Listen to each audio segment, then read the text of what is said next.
So since the design video, I've kind of made some decisions, and actually that video was like 12 hours ago. So in the last 12 hours, I've kind of made up my mind. So I'm going to go ahead with the live edge on one edge of the rails to see how that looks. And I'm going to do the live edge on the top side of the headboard and footboard. I think it's going to be a really cool look. So the rails, I'm going to start with that. I grabbed the other slab from that set, so I have this pair of book match slabs for those. This one I was kind of hesitant about using because it does get pretty narrow through here, but this I'll put to the back side, so you won't be able to tell how narrow it really is. I think there's still going to be enough structure there for a bed, for a twin bed for a kid, and on this side it'll be around 5 inches wide by the time I put a straight edge on one side through this narrow area here, because I'm leaving that live edge, it's going to be a variable width board throughout its length. So I picked these for the rails especially because they have this crotch figure down here, which I want to incorporate into the design. The rails need to be 76 inches long, so that would be down to around here. So what I'm going to do, I think what may be a really cool look is to have the crotch figure, or this like swoop in the bottom here, included in the rail, so that when it comes into the post, it kind of goes down, looking kind of like a brace, which I think might look pretty cool. So I'm going to end up cutting this down here to cut off this little bit of the limb up here. And normally I would just leave that on here and it's cut off later, but when it's dried, this limb kind of dove down a little bit. So to make it a little bit easier for the flattening process, I'm just going to trim that off now. So my final length is around here. I'm going to run it all the way so that this whole thing is around 80 inches long, and I'll cut that off and go from there. And I'm also going to draw on my straight edge so I can remove the live edge on one of the sides. And the side I'm going to use is the straighter side, or the side I'm going to remove is the straighter side, this side here, because also where it comes up into this limb here, if I extend a line from roughly the edge of the rails or the edge of the board out to here, that still includes all the crotch figure because none of the area up here is figured. So to do that, I have a straight edge here. I'll just lay that on here, and I'm just going to be pretty conservative at this point because I'm just going to cut this on the bandsaw just to remove the bark and to get me started towards a straight edge. More material is going to be removed later at the jointer when I true up the edge and get it all squared up. So that's my cut lines for that one, and I can do the same thing on this slab here. So this is how that rail will be oriented in the final piece.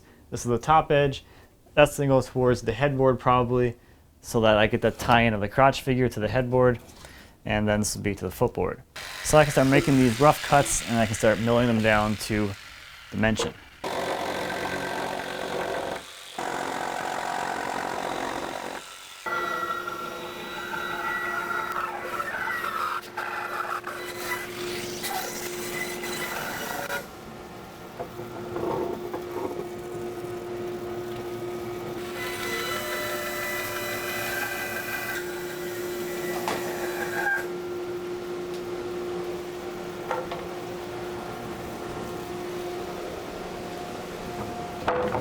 So now I'm going to start working on the headboard and footboard layout.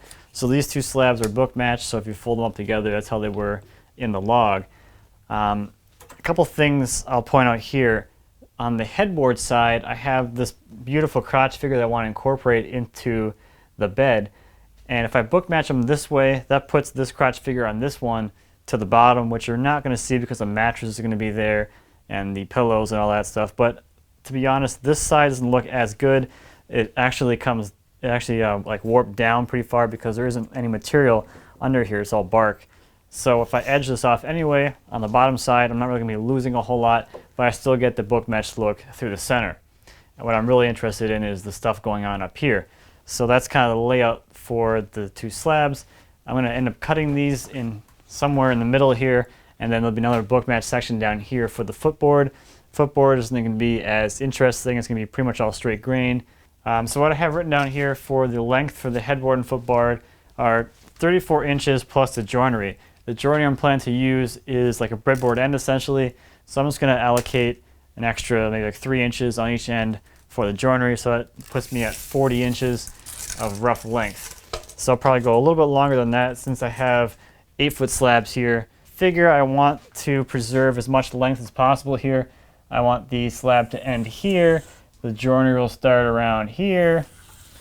That'll give me an idea of where the length's going to end up being. So if that's the start of the slab, so if we go down to 40 inches, that's right here. So that's the headboard. Man, twin beds are small.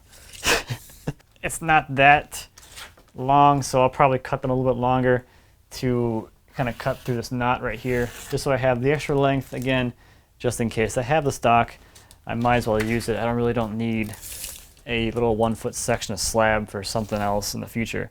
And this will actually work out pretty well because here is the next one. If I rough cut them the same length, it's right here where this kind of goofy end starts on the slab. Forget what happened when I was cutting these, but the saw must have dove, or it actually looks like maybe the saw died in this cut, and I cut the rest of it by hand with the smaller saw. I'll cut all of this off. This will be waste. Then the rest will be for the headboard and footboard. So only the top edge of the footboard and headboard are going to have that live edge. So that's the only one I'm going to leave, this edge here.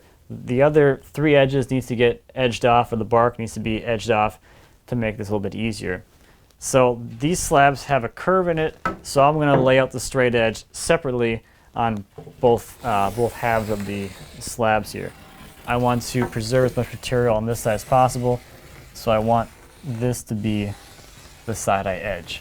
Okay, so I'll edge that side and then I'll end up ripping this side parallel.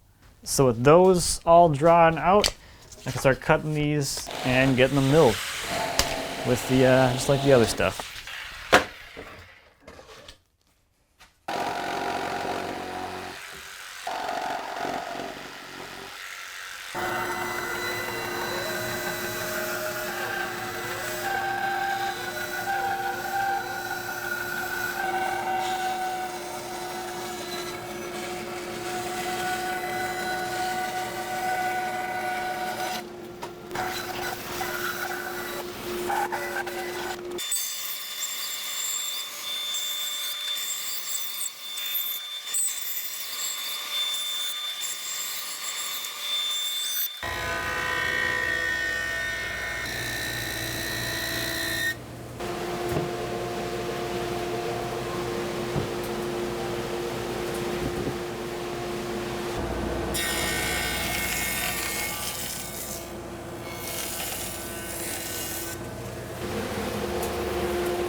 So to plane these ones down and get the rest of that thing flat, got my little planer sled thing here. Ugh. And this slides into my planer, and there's a stop on this side that just catches the lip of the table of the planer. And then this can just go on here. I can feed this whole thing through, and I'll ride this lip on the jointed edge off the side of this guy, and then this whole top face will be end up. Whew! Who's out of breath? And this whole top face of this board will end up flat because referencing off of this flat surface here, and then I can just flip the whole thing over, put this side that's now flat down on the planer bed, and then remove this little bit of this little lip material here, and this board will be nice and flat, wider than my jointer, works out just fine. So I can flatten things up to 20 inches wide pretty easily.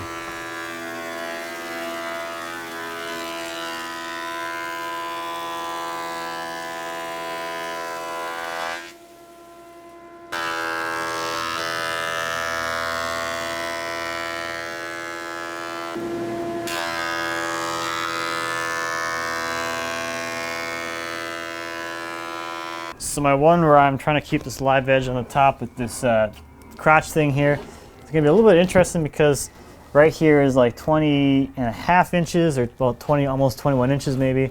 So it's gonna be a tight fit through my 20-inch planer. So what I'm hoping will happen here is I can get this thing all the way up against one side, and then the little nub there will clear the post. I'm hoping it'll still fit through, but it might not. So this might not work at all. I might have to pull this thing back out if it gets stuck.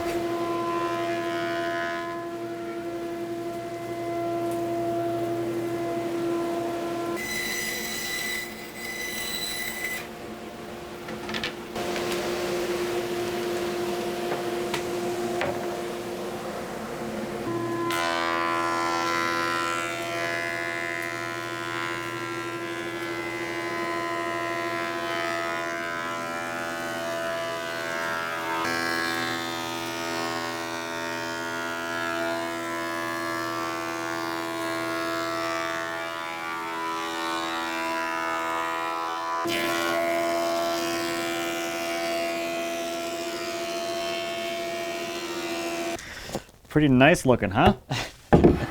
So now I'll set those aside to rest for a few days. I'll set them on edge so they have airflow all the way around, and that'll allow them to reacclimate and move at all if they're going to distort out of flat. And while they're resting, I'll go ahead and do some of the epoxy work. There are some defects that I need to fill in these things. I'll do those now before I mill them again, and that milling process will clean up the epoxy. So now I can start working on the leg stock and getting these things glued up. So since I don't really know how long I want my posts to be at this point, I'm just gonna make them about 36 inches long, and that'll give me enough stock that I can cut them down to whatever length that I need. And what I'm trying to do here is reassemble these two slabs together so that the glue seam is seamless. So the closer I can get these things back together in exactly the same orientation they were when they used to be a tree, the better the glue seam is going to look. So what I'm going to do is cut these down into the rough lengths, and since this slab has a big crack in it, I'm going to run the bandsaw through the crack to separate these two, to separate this slab into two pieces, and I can use that cut line as a rough guide to cut the other slab down the middle to produce two pieces. And I think that way is going to be easier because it's really easy to get these things to come back together exactly as they were when you still have the bark line.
So normally at this point you would joint and plane these things so you have nice flat boards that glue up really nicely.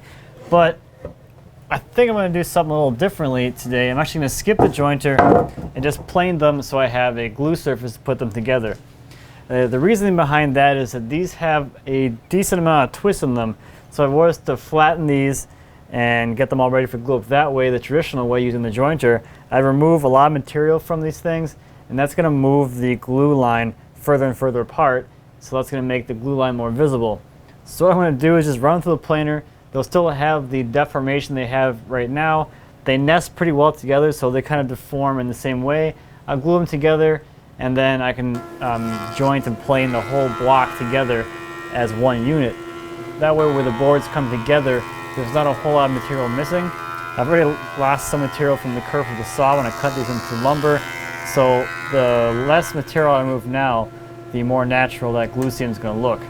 So I'll just plane these until the surface is cleaned up enough for glue.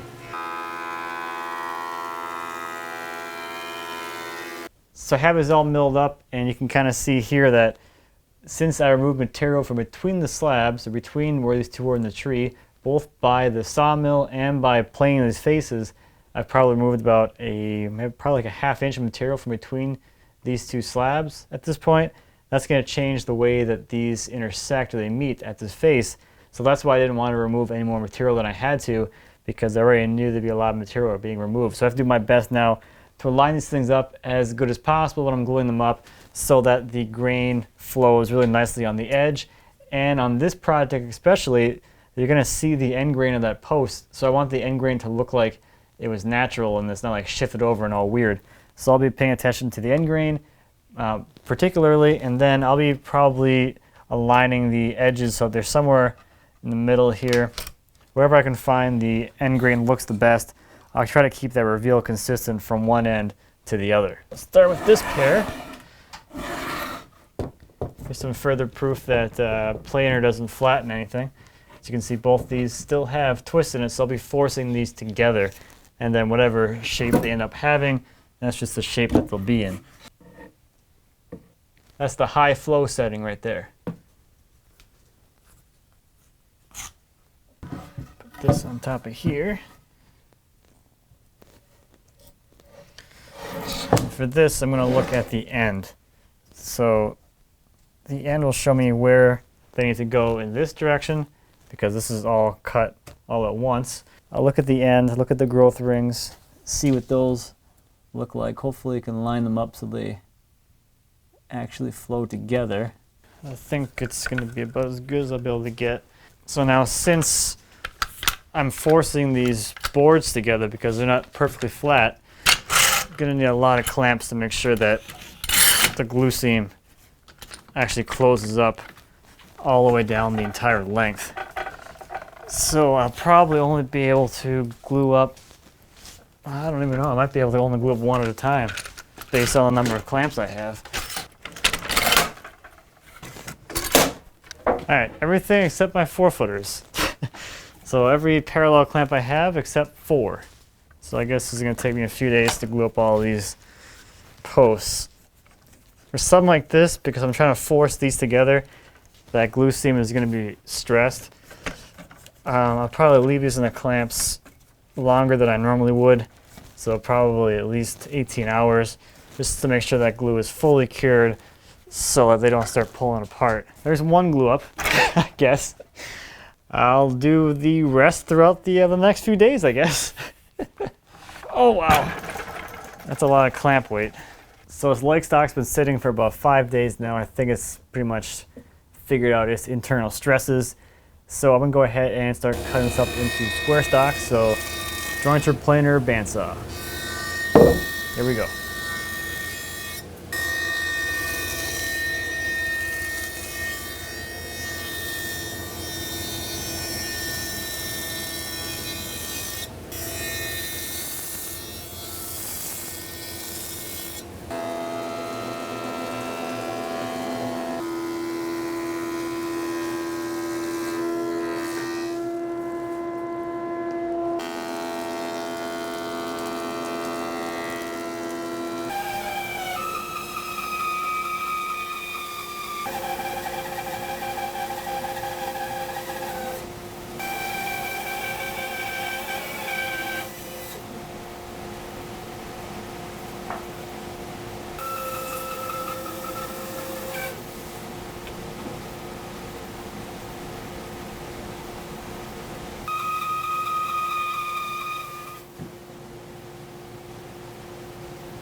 So the stock for the bed has been sitting for a while now. The walnut's been sitting for about 2 weeks now, and the posts have been sitting for about a week since I milled them to this rough square size. So now they've been sitting for a while, they've deformed a little bit, and I'm ready to take them down to their final size to give them the last final milling. Now I'm pretty happy with the stability of the boards. The walnut didn't really move at all. There is a little bit of cup that returned, but not really much at all, maybe a 32nd of an inch, and these are still like 13 inches wide. So I'm pretty happy with that. That tells me these boards are very stable and they won't really deform or warp on me as I work. The posts as well didn't really move at all. They're still square. They haven't distorted at all, which is actually kind of surprising. On the post, I'm going to end up around 4.5 inches square, I think. That'll probably take it off enough material so that most of the bark is gone. And I have some glue seams here which kind of opened up a little bit. I wasn't able to close them over where the bark was, so there wasn't enough pressure in those areas, but that's all right. Taking them down to about 4.5 inches square should be good enough, and it should still have a fairly substantial look, which is what I'm going for. So everything's going to get run through the whole process again, jointer and planer, except this time I'm going to take everything down to the final dimension. The walnut is still pretty much a variable thickness. Every board is kind of different. I'm going to take them all down to the same thickness, down to whatever the one that ends up the thinnest ends up being, which is going to be the one for the headboard with a live edge. So I'll probably end up around 1.5 inches thick for the walnut stock, and then I'm going to go for 4.5 inches on the maple and see where that kind of leaves me. It's still pretty substantial, so if I need to remove more material, I can certainly do that, but I'll probably just stop there.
So here is all the stock for the beds, all milled up and ready to go.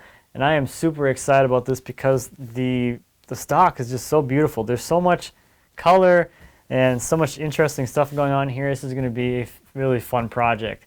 So next time we'll get started on the joinery. We'll start getting the headboard and footboard made and getting those joined to the posts. So thank you as always for watching. I greatly appreciate it. If you have any questions or comments about anything I tackled today or anything here in my shop, please feel free to leave me a comment. As always, I'd be happy to answer any questions you might have. And until next time, happy woodworking.